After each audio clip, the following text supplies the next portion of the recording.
What are the most common misconceptions to have about popular diets? Let's start with that. I think the first point is when you talk of something that is a one size fits all, that's where the misconceptions begin. Because even in a simple household, you have 4 people eating the same food, but the food digests so differently in everybody's body. So you cannot have a one size fits all diet. What is the story that the gut has to say today? The gut has to be absolutely good in health if you want all your nutrients to be absorbed.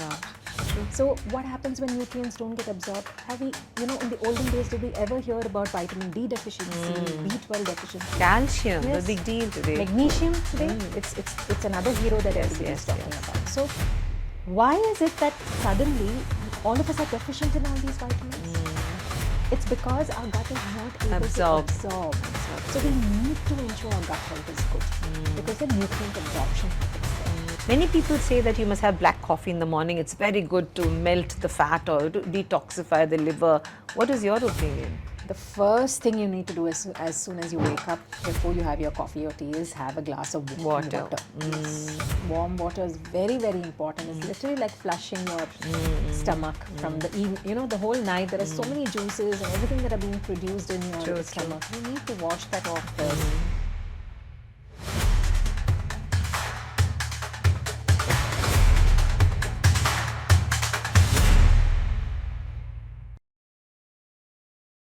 Hello, I'm Meenamma. I'm a storyteller and a trainer, and I wish to share my chats with inspirational people around me on various topics of global interest with the hope that my audience may design a better life from these episodes. Each talk that I make is an inward journey. Come travel with me today to meet an extraordinary woman, a great human being. A yummy topic today. But do watch the episode till the end and subscribe to Meet Meenamma on YouTube, Instagram and other handles. I will be putting out short clips and exciting reels on this episode for you to glean valuable insights in the shortest time. I need your help to grow, so do subscribe right away. Press the button. Thank you so much. God bless you. Meenamma is proud to have with her in the studio Anjali Dange, who is the co-founder of the Starlite Wellness Pvt. She is an award-winning Nutripreneur and holistic nutritional consultant with over 23 years of experience in nutrition counseling and integrated nutrition. Her area of specialization is medical nutrition, therapy for disease management.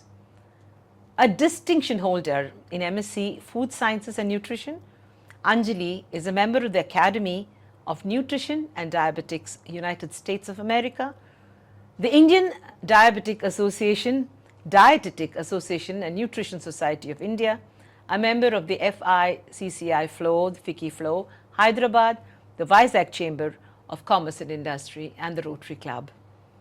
Her interests lie in women's wellness, family health management, and community awareness. She has been an entrepreneur from 2016 to date, and her 2 centers have transformed 10,000 plus clients with obesity, diabetes, cardiovascular diseases, thyroid, PCOD, pregnancy, digestive disorders, whatnot.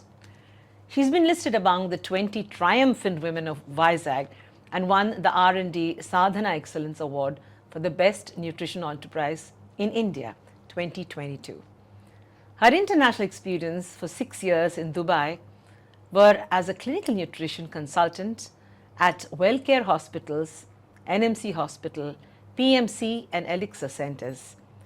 She has counseled clients from various countries and Indian nationalities. She has also implemented JCI Global Standards in nutritional care. She worked as a chief nutritionist at Cangenics Medical Institute at the Reva Medical Institute, Hyderabad, with the world-famous Rashmi Shetty, my own personal favorite. She has counseled Hollywood celebrities and elite from society on nutrition, beauty and age management, and was also the chief dietitian at Tolwakars at Bangalore.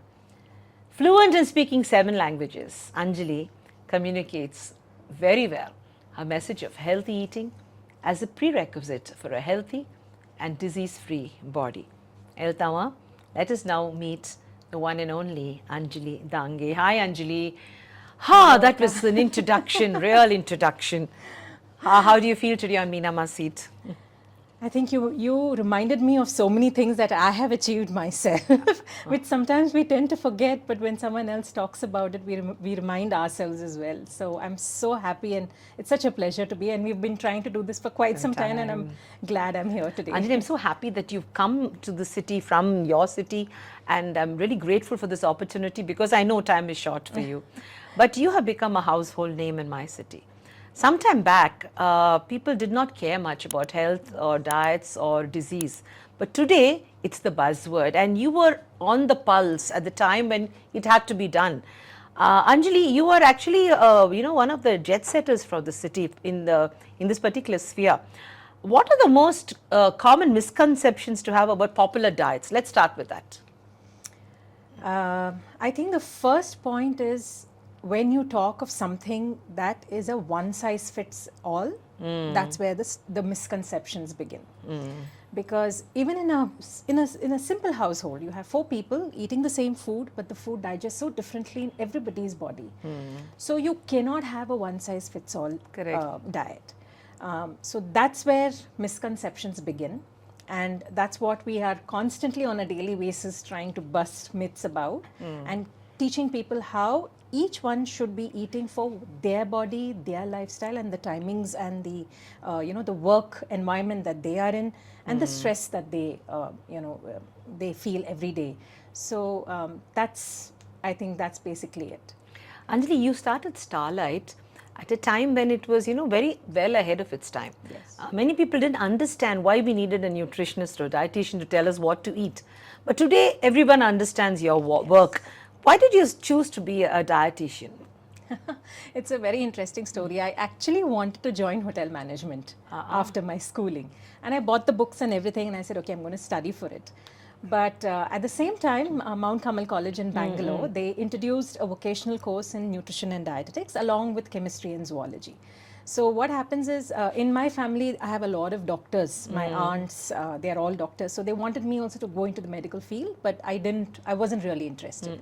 So I felt nutrition and dietetics was somewhere an amalgamation of medicine as well as food, which I was interested in. And that's how, I started to study in this field. Okay. And that particular course really shaped my future. And the next thing that happened is I went to do my M.Sc in Coimbatore in PSG College of Arts and Science. That's the number one. Absolutely. Absolutely. And their library, the facilities that they had went on further to shape what I am today. And the teachers there, the guides over there. I think they built that interest in me in the subject, and then there was no looking back after that. What's the difference between a diet and sustainable eating? All of us have been eating all our lives. Correct. But what is the difference when you say diet or sustainable eating?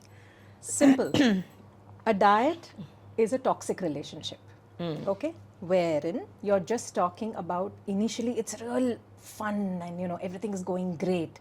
And then slowly you start to see, your metabolism is not functioning the way you want it to function, and things start going the opposite way. But when you're talking about a sustainable diet, it is like a long-term friendship where you're adjusting, there's a lot of love, there's a lot of thinking and everything that goes into it to finally see the result that you're looking at. And it's not something that stops, it's not a phase. A sustainable diet is something that just keeps going on, right? What you start, it's there till your lifelong. So that's the difference between the two things. And I think today the awareness about a sustainable lifestyle is definitely much more better than when I started Starlite 9 years back. True. So it's getting a little bit more easier to convince people that they'd have to look at something that's long term and not something that's just a phase. You don't talk only about food. You talk about a holistic approach to health. Absolutely. How did you plan to do this? Because most dietitians, they take out their book and then calories and you eat this much, this is your input and output. But you tell us a little more. The story is woven beautifully. So how did holistic well-being come to you? I think as I was practicing, what I realized was we all have to build a healthy relationship with food. It's not something that's just calorie, protein, fat.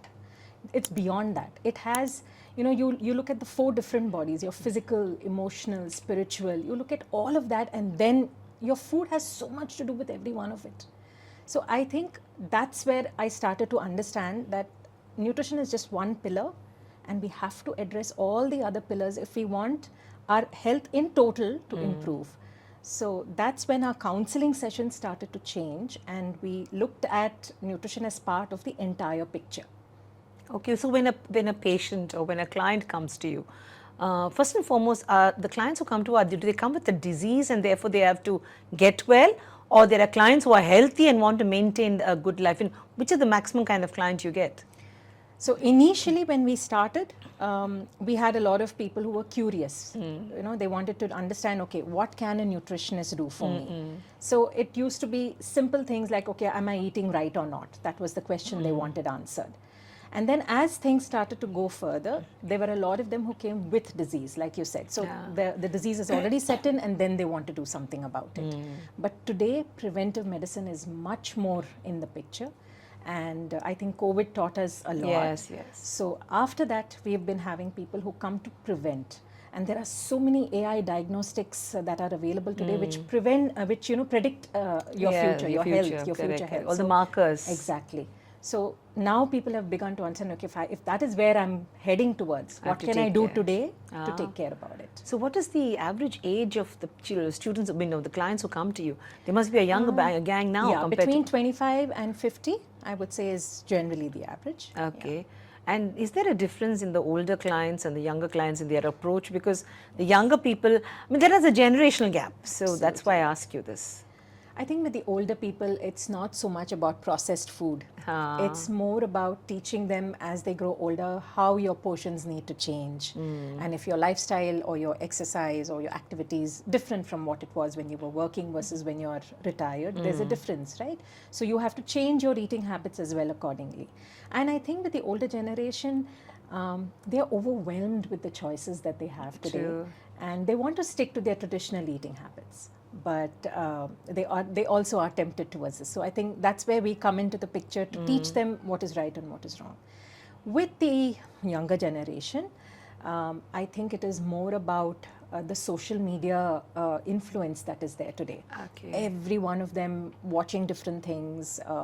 It's too much of information that they are getting in, not always from professionals. Correct. So the first consultation goes in just telling them, the information that they already have stored, which of it is good or bad, correcting that, and then convincing them that, see, as a professional, this is what I feel is right for you, and then going forward. So that's the major gap I see. So how do you customize a diet or a wellness plan for a normal, not a healthy individual who wants to maintain or, maybe lose a little weight or get into better shape? How do you customize? So we use the NCP protocol, which is we do an assessment first, and then after we review what their present eating habits are and their lifestyle habits are, we then diagnose what are the nutrients that they're overeating and which are the nutrients that they're deficient in. Okay. Now, of course, here even the blood parameters come into picture. So we try our best to ensure that everybody gets all their blood tests done before we start on any plan. Okay. Because that gives you a better picture about the physiology and then you're going in the right direction. So once we diagnose that, then there's an intervention of where we plan the diet according to their eating habits, the likes and dislikes that they have, and the traditional food as well. We have different cultures in India, so you have to take into consideration what is the kind of food that they're used to eating. So if you're a South Indian, I will not stop you from eating rice because that is something you've been having over generations. And I have been able to bring down diabetes levels even with people eating rice. I have been able to make them lose weight. So it's just, all these aspects we consider. And then the last thing is follow-ups. That is our USP. So you follow up on a regular basis? Yes, on a regular basis. So it's not like I just give you the plan and then you're on your own. I'm following up to make sure you're following it, you're compliant with it. And what are the results that you're seeing? Are they on track with what you had in mind?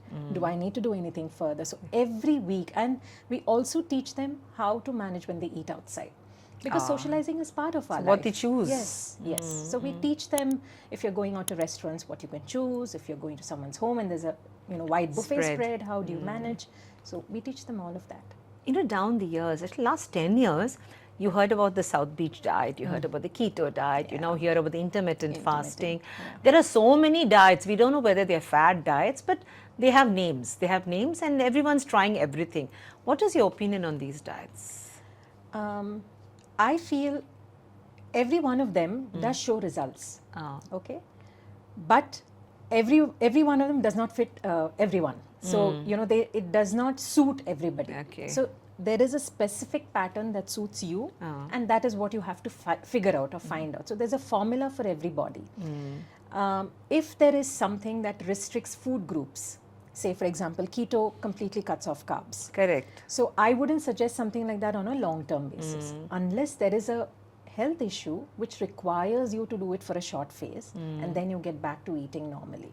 So whichever is the diet that we choose, we have to ensure that we're looking at a long term. We're looking at something that's sustainable. So even if you're on it for a phase, learn how to get back to eating to your regular eating habits. Otherwise, whatever weight, or if you're doing it for weight loss, you'll lose 10, but you'll gain back 15 if you're not able to sustain it. So that's something we need to keep in mind. And what is your take on portion control? I mean, is that a big deal? Keeping in view that you're eating your normal food? Yes, that is the crux of the whole thing. Yeah. So if you want to enjoy all the food that you love, it's the mango season now. Correct. And everyone wants to have mangoes. So there is a particular portion we do include for everyone in their diets. During Yugadi, you can see our plans. They always have, Garalu and Burlu and Wobbatlu. But we tell them in what quantities they need to have. So portion control is the crux of the whole thing. See, nutritional science is a very strong arm of medical science. Yes. You are what you eat, and there is no two ways about it. So what goes into your mouth makes you, what you are. How has nutritional science evolved ever since you were a college student to now? I think the type of lifestyle issues that were there before, there was not so much focus on lifestyle issues basically when I was studying. It was more about things like obesity, of course, was one, but not to the extent that we are seeing today. Not from young children. Like just today, I think CBSE has announced that there is a WHO research that has been done that even children of 11 years of age are having type 2 diabetes, which is adult onset diabetes, which we never used to see in children before. Very true. So I think from the olden days when we were studying, we used to talk of kidney disease, or we would say a liver disease. Those were the kind of things that we learned about. But as we went on further, these lifestyle issues started to become more of an issue rather than the clinical issues that we are talking about. So I think stress, the long working hours, the advent of the the internet and the BPOs that sprung up, timings changed. We were working in the day and sleeping at night, but BPOs required you to work in the night. The rhythm circadian rhythm went wrong. So the way that we plan nutrition for those kind of employees also changed. So, our whole life has gone for a 6. We can see it in the last 10 years, not even 10 years, 5 years. Between us, between me and my son's generation and his daughter's generation, there's a world of difference in the way people think, the way people work. So, whether it is late night, not getting enough sleep, partying too much, eating unhealthy, all these, it's like a Kali Yuga. You have to do all that and then get back to the good times. This cycle always repeats itself. Yes, this cycle of good, bad, ugly, good, bad, ugly, good, bad, you can't escape. It's karma. So in all these things, food, and people talk about biomes today. Gut, the gut is the hero. The gut is the hero of the story. It's not anything. So, what is your opinion? Is the story of the gut the most powerful story today in today's context over the years? What is the story that the gut has to say today? Our body is really beautiful. It tolerates so much that we give it. Over the years, whatever. See, convenience foods, when they started off, we knew it was here to stay. Correct. Okay. yes, by God's grace, with a lot of people bringing out awareness, the processed food industry is also rethinking its ingredients today. Correct. But what happened in that process was, in all these past few years, these processed foods have changed our gut lining. The sensitivity of our gut has changed. Before, it was all home cooked food, very less, where we would go out and have something that's commercially prepared in a commercial kitchen, right? It was a home cooked. Yes, yes. So there's a huge difference when you eat out at a restaurant versus when you're eating at home. We know that. The type of ingredients that are being used and everything. So that's when the gut lining started to, face all these problems. And the gut has to be absolutely good in health if you want all your nutrients to be absorbed. True. So what happens when nutrients don't get absorbed? Have we, in the olden days, did we ever hear about vitamin D deficiency, B12 deficiency? Calcium, the big deal today. Magnesium today, it's another hero that everybody's talking about. So why is it that suddenly all of us are deficient in all these vitamins? It's because our gut is not able to absorb. So we need to ensure our gut health is good because the nutrient absorption happens there. And then the gut microbiome is connected to your mind. If your gut environment is not healthy, there's all chance of you getting into depression, anxiety, not able to manage your stress. Stress is part of our life today. Yes, that's we can't say no. That's true. It's going to come no matter whether you are a housewife or whether you're working. It's there. It's going to be there. Yes, so we have to learn to tolerate Anjali, there have been so many trends, and I guess, if you see any Indian household, I mean, it must be common to the world, we sit down to have a meal and we want to eat healthy food. We're eating the most unhealthy food and talking about how we have to lose weight. And, it's a common topic. Is that the guilt that we feel that we are putting, rubbish into our mouth and we don't want to do it?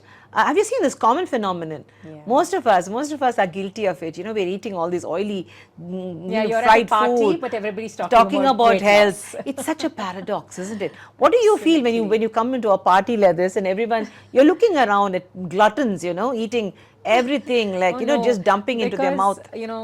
Most of them, they just hide their plate from me and they say, oh, she's here, I need to hide my plate. Are these your clients who are hiding their plates?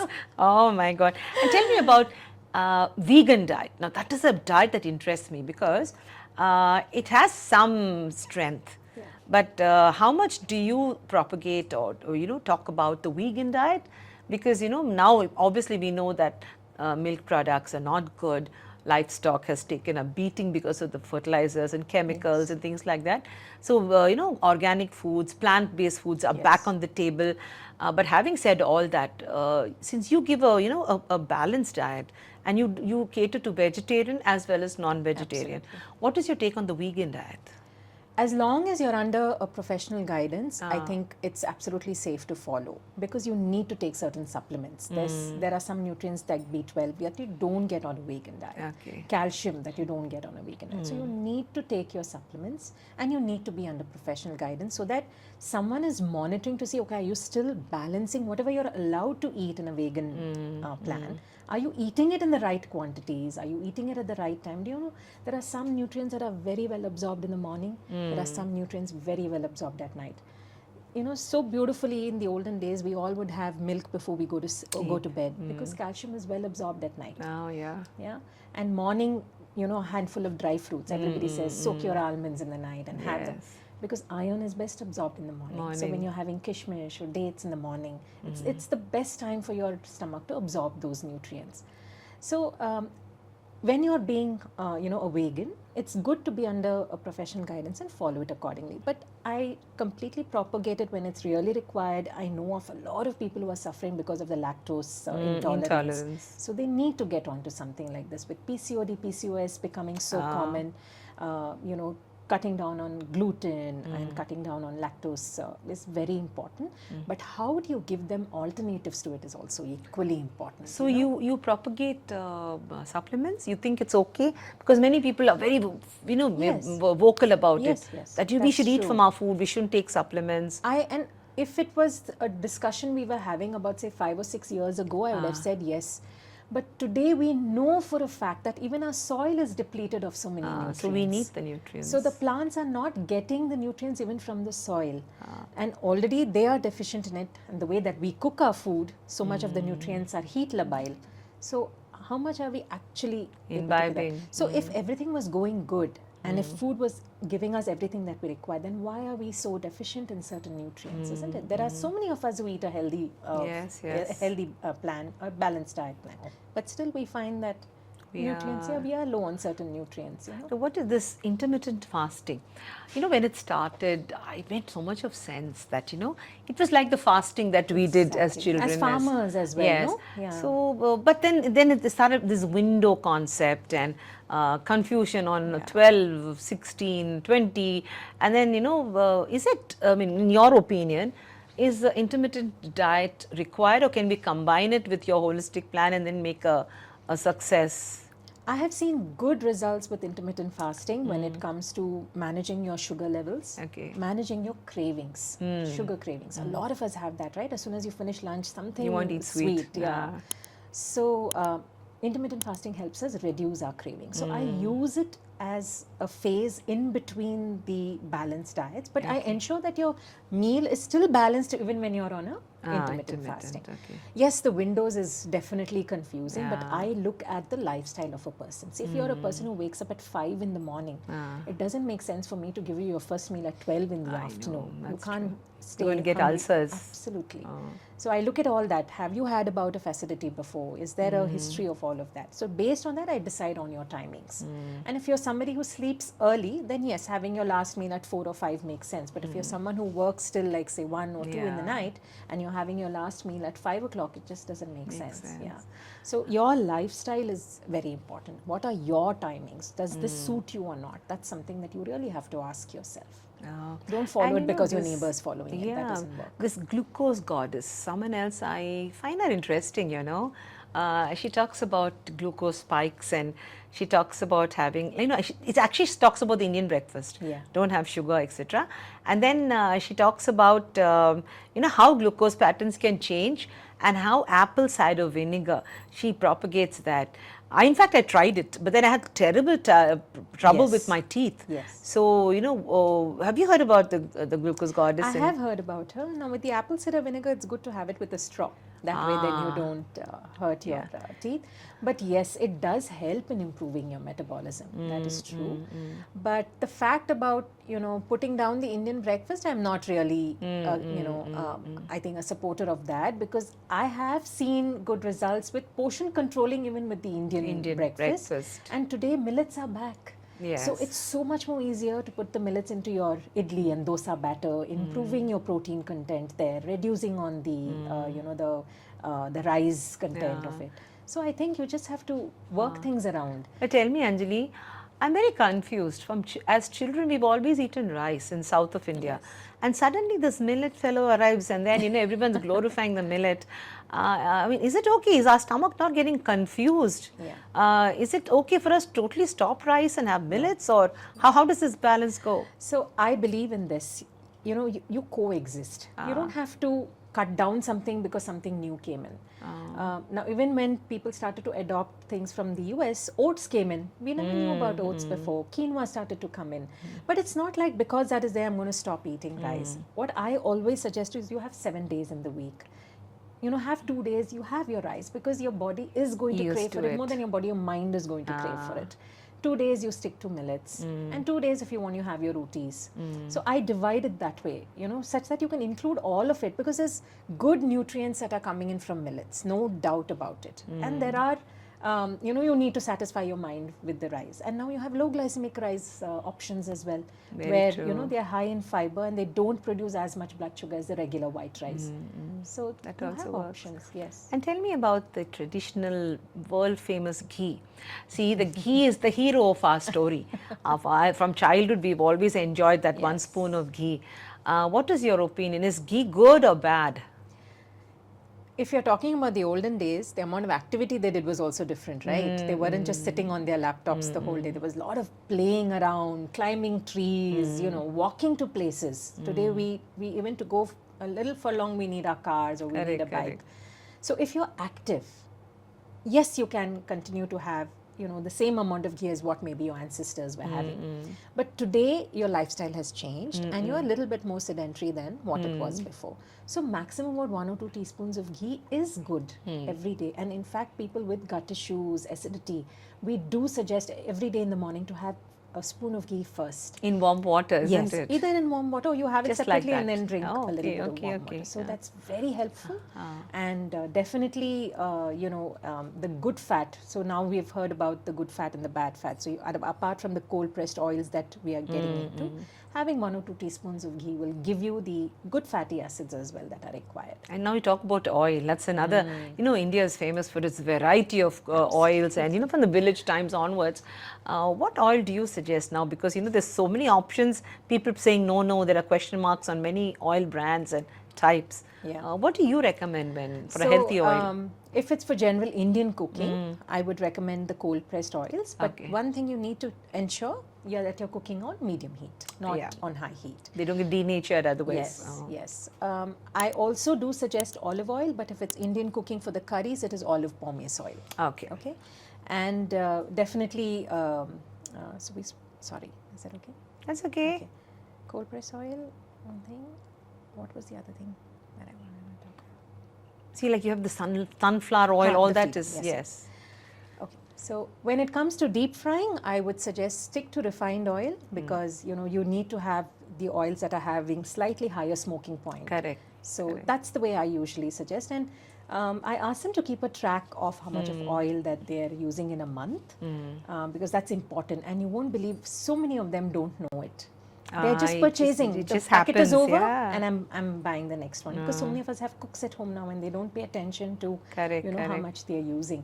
So it's important to understand that for a family of 4, how much of oil am I using per month? That's important. And now, you know, sattvic diets, yoga, I mean, it's very beautifully explained, sattvic diets. And there are a lot of young kids who talk about the diet.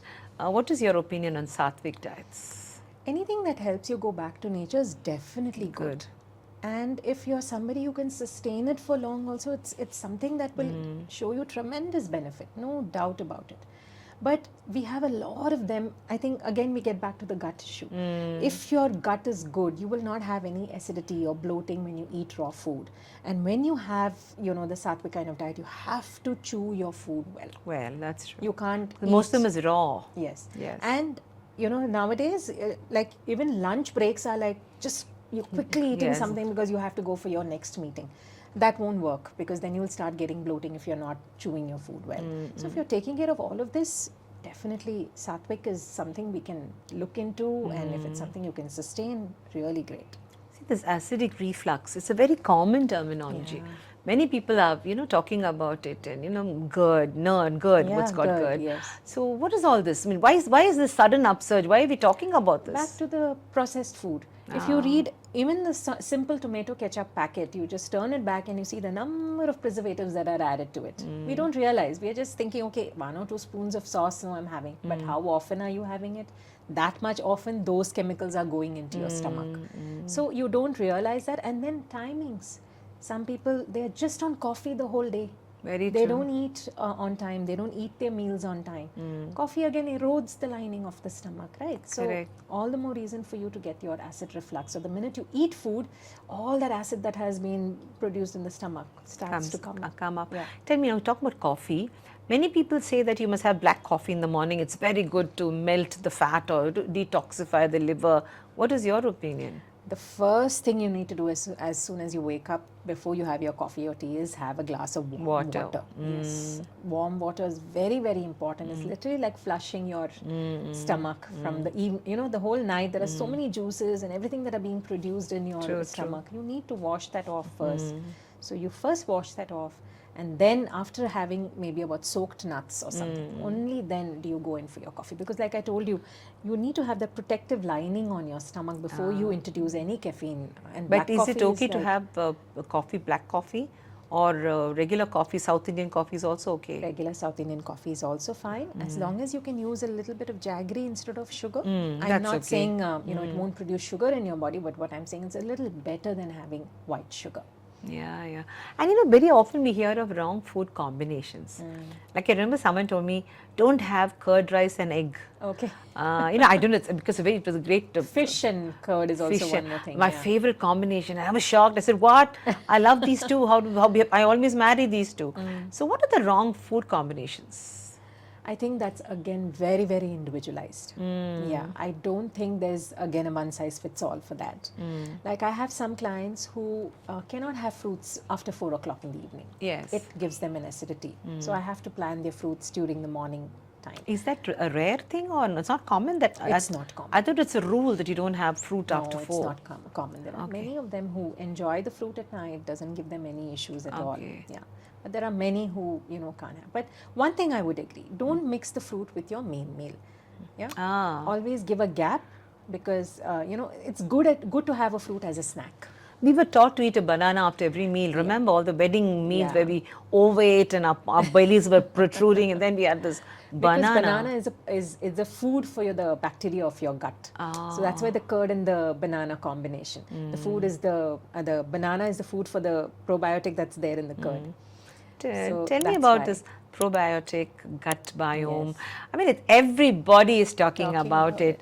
Whether you're a cricketer, celebrity, singer, dancer, everybody's talking about what kind of gut biomes, what probiotic and this and that they're eating. What is a probiotic? So in your stomach, there are different kinds of bacteria that are usually there. But now we've understood that certain groups of bacteria are the good bacteria, which will help you absorb your nutrients properly, keep your gut lining healthy. There are some of them who, if they are in big concentration, are the the reason for your acidity, your bad reflux, ones. and the bad ones, and your immunity going down. So now because we've already researched and we've understood which bacteria is good, there are many tests that we go through, which is called the gut microbiome test, which tells you what is your environment in the gut today. So if you have those bacteria which are bad in a higher concentration, you take a probiotic to reduce those and increase the good ones. Okay. And what are the basic probiotics that we have in the market? There are many. You have something like Sporolac. You have something simple that's available like Yakult. You have kombucha that's being brewed at home now by many. Kombucha is also one of those. Okay. Yes. Yeah. Very nice. Of late we also hear of autoimmune diseases that are based on the food. Like I think Samantha or somebody was going through a problem, the poor girl. Why does this happen? So autoimmunity is nothing but your own body cells look at your cells as a foreign body and they start attacking your own cells. So that happens usually, sometimes it's genetic. Okay. Most of the time it could be related to the lifestyle that you've been leading, wherein you've not been taking care of your food, your exercise, your stress levels. Because stress, it produces these different hormones and they're imbalanced. So they tend to do wrong rather than good. And your sleep pattern. I know. Today when I ask people how many hours have you slept, they said 5 hours. So I asked them, okay, what time do you sleep? 2 o'clock in the night. And what time do you wake up? 7 o'clock in the morning. Yeah. So I can say 5 hours and sleep at 11 in the night and wake up at 5 in the morning. Okay. Or I can say 2 and wake up at 7. But the 11 to 5 is good for my hormones.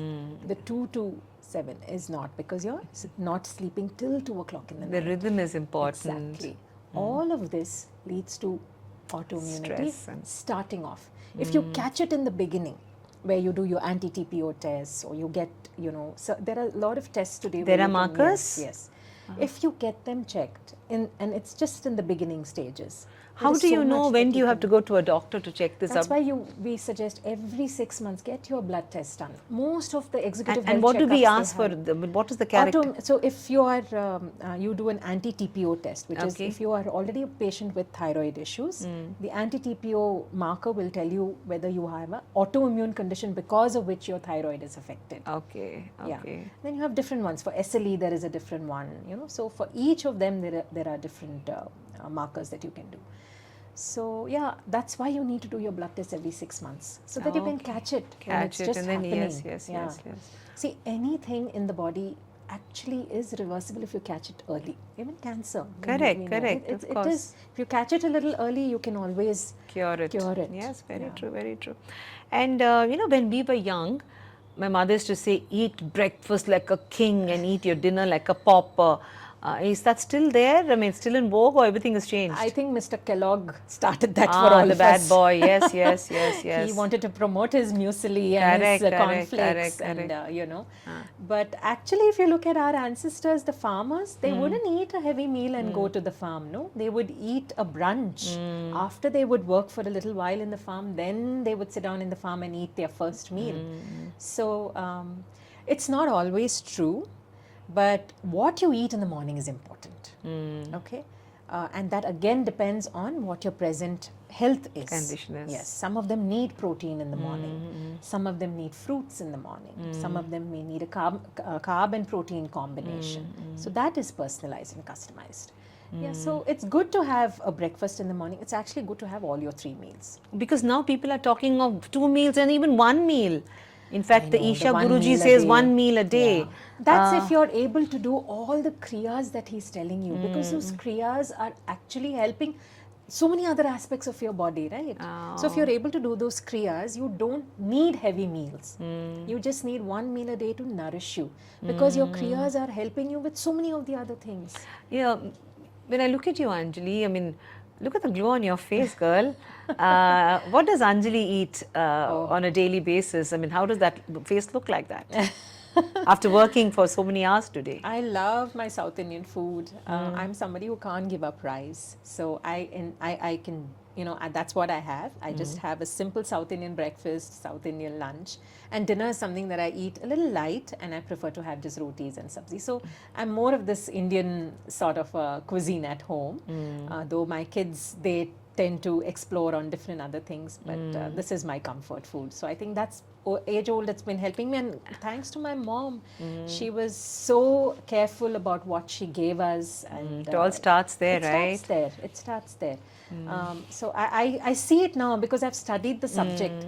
So I see it now as to what all she did for us that time, which is actually amazing. We should be grateful to our mothers. Very true. Today we get blueberries, avocados, dragon fruit, which we didn't eat as kids. Yes. What is your opinion? Do we really need to have all this, or should we go back to our own seasonal vegetables and fruits that are grown locally? I think many of them are grown locally too, the ones that you're talking about now in our weather conditions. I would look at it this way: when it's available and if it's locally grown, why not explore it? Because they do have certain nutrients that are helpful. Avocado has the good fat. There are so many of us vegetarians, we don't eat fish, and not all of us like walnuts, not all of us like flax seeds. So avocado is another option. But it's not like if I have exotic fruits and vegetables will I be healthy. It's not that way either. So I think it's a matter of choice, and I wouldn't shun it out completely, because I think accept what, the progress that's happening in this field and farming and science. Why, let's accept it and see how we can go forward with it. But it's not a compulsion. Anjali, time is running out. I can't even believe we finished so much of our interview. But I have some myths which I want you to bust for me. Okay. Carbs are bad for you. It's a myth. Carbs are required for your energy. That's, it's like petrol for your car. Carb is the petrol for your body. So it's needed in portion control. Okay. Eating fat makes you fat. Not always. There's good fat and bad fat. Now we know good fat and bad fat, not in the terms of saying that something is bad, but there are the fatty acids that are good, and vitamin A, D, E, K, they will not get absorbed without fat. So there are fat soluble vitamins. Yes. So we need fat, and again, portion control. Skipping meals helps with weight loss. No, balanced meals help with weight loss. Okay. Detox diets are necessary. I would say detox is necessary not as a diet but as a follow in life, like how in the olden days there was one day of fasting that we would do. In God's name we used to give up food. Absolutely. Yes. And we still do it, right? Ekadashi fasting, I think that is something we should adopt. And we more should than do a that. detox. Yeah, so, actually there's a lot of, I think there's a Nobel laureate who proved that fasting one day, once a week, I mean, is really good for the autoimmune disease Yes. aspect. Yes. Gluten-free means healthy. Not for everybody, no. Wheat also has certain good nutrients in it which we can adopt. It has good amount of protein, a little bit of carb. So it's good to have wheat, but it does not suit everyone. So if it doesn't suit you, yes, stay away from it. But if it does, you don't need to shun it. You don't need to shun it, okay. Eating late at night causes you to put on weight. That I would agree. It will? Yes, it will. Because your rhythm is affected and your metabolism digestion is slower after 4 or 5. Yes. So you eat a heavy meal in the night, it's not going to get not completely absorbed. Natural foods are always healthier. Not always. I think the source is very important. When you say natural, what do you mean by natural? Is it grown in a natural environment? Is that what you mean? So I think that word is quite misused. I think the source of the food is something that we have I'll to ask you look something closer to this. Many people feel it's good to drink a glass of sugarcane juice every day. Is that right? Is it good? Raw Not sugarcane every day, juice? but I have found it being very good for people who have PMS. So a few days before your periods, when you have it, it's very, it reduces your PMS symptoms. Oh, that's wonderful. You need to drink 8 glasses of water a day as a rule. This I would agree with. I think at least, with us, only when there's a rule we follow it. So if I tell you just drink water, it's a very vague thing to do. But when I say drink 8 glasses of water every day, at least you'll make sure of it. So I think this is something that you will should help us discipline. All supplements are beneficial. Not all. Not all. I think I am, for me, the plant-based supplements is something that I'm very, sorry, I'm not getting the word. What do you say? You support the, yes. So I support the plant-based supplements basically because I feel the side effects are lesser and the complications are lesser with them. So not all supplements are good, but some of them, yes, depending on whether you need them or not. I think When you that's say more plant-based supplements, they're also manufactured by companies, is it? Yes. Okay, Yes. so which are the good companies that you would recommend for supplements? I personally have tried Earthful, so Earthful. I like their plant-based supplements. Okay. And now you've the Whole Truth is also coming Yes, up. and they also has a lot of options, Yes. isn't it? Yeah. Okay, so it's good to look at a plant-based Plant-based supplement. Okay, eggs are bad for cholesterol. If eaten in the right portion, no. We need eggs. I mean, they are good protein for us. So if you manage with the number of yolks that you're having per week, I think we're good. Another thing I want to ask you, cholesterol, is it good or bad? Cholesterol is produced naturally in your body. It cannot be bad. Yeah, it's not bad. But what is happening is you're overdoing it through your food. Yeah, so that is something if you take care of, you're fine. Yeah, So, fine. Yeah. Okay, organic foods are always healthier. Again, I think the source matters. But this word organic has become a, like, Yeah, the again, buzzword. misused, no? Buzzwords. Yeah, People are misusing it and doing wrong things with Yes, that. yes. Yes. So if you're sure that it's coming from an organic farm, yes, the nutrient content will be a little better.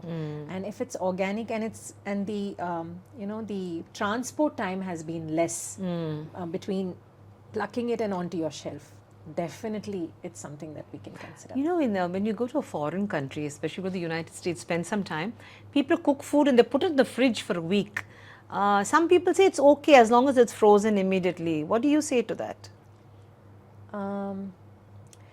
I think there again it's convenience. Yeah, I would say if we don't do that, people would end up eating more outside food.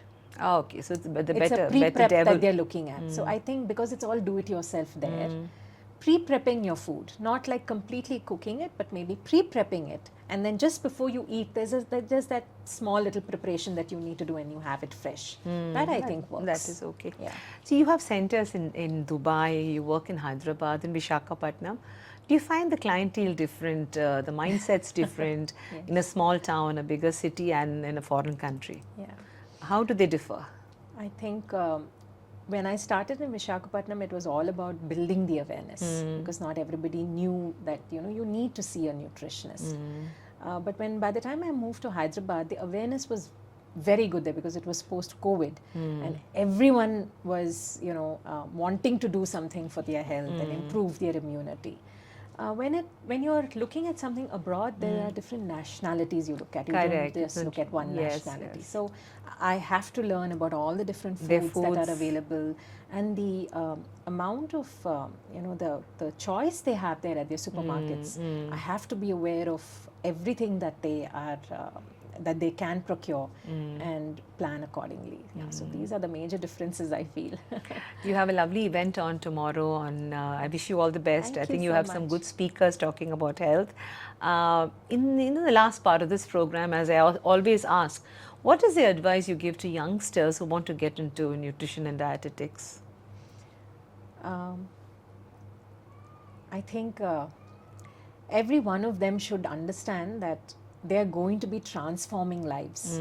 You know, when someone comes to you asking for advice, they're literally putting their health in your hands. So don't look at shortcuts. Do the proper course, get your proper certifications, get licensed or registered, and then start your practice. That's something I would advise, because in today's world you see a lot of quacks coming up, and they just have half-baked information, and it's so sad to see how health is getting affected. Somebody's putting the health in your hands, and you just Correct. have half-baked information that you're giving them, and it affects them in the wrong way too. Ways. That's So I true. think as budding students, I think this is something they should keep in mind. Go the whole way. Don't look at shortcuts.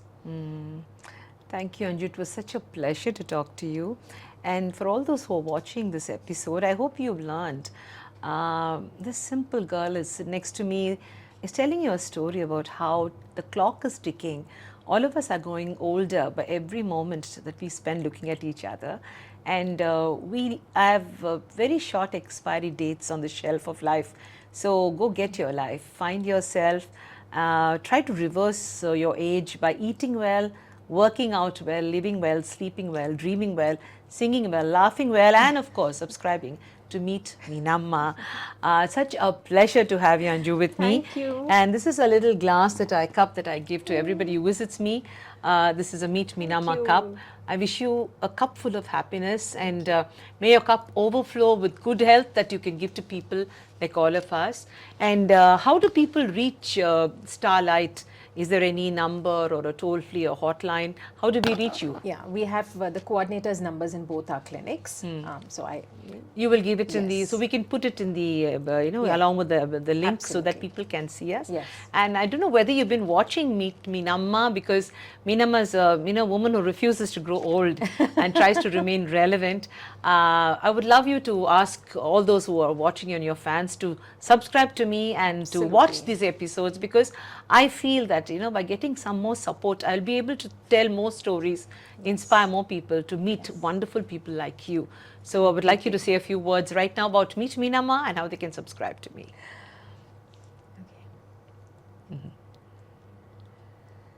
So here is something that's being brought to you at your fingertips, on your phones, on your laptops, where you can meet different people from different walks of life and learn so much from them. And it's all because Meet Meenamma brings the best out of you. So please like and subscribe, otherwise you're missing something that's so good in your life. Wow. Wow, you spoke just like another podcast, and I'm so proud that you could do this for us. Collaboration is the rule. God bless you, and may you affect many more hearts and lives and keep people happy till the day they end.